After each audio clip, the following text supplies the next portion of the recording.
Here in the traditional school, we see the Rumi Tarot, the Morgan Greer, the True Golden Tarot, the World Spirits, and an Integrationist deck, but it fits better in this particular case, Sacred Rose Tarot.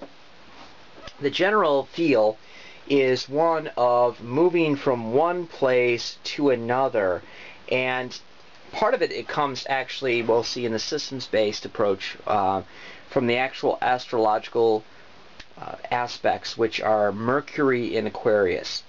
And that has a big aspect to it. It mainly is more of a soulful, psychological, or volitional movement than an actual vacation. In this particular case, the Integrationist deck, the person is has the shepherd's staff of the hermit, and what it is he has a sword and he's taking his family and they're going to another shore and they're leaving behind these old beliefs as represented by the 5 other swords, and he's sort of guarding the escape of his family as they head towards leaving old beliefs behind and moving on to new ones. Joan Bunning talks about the Pilgrim's Progress and the slough of despondency that Christian finds himself in. I thought of a similar aspect also with this card. She talks about recovery and maybe actually some travel, but the idea of going through maybe depression and things like this.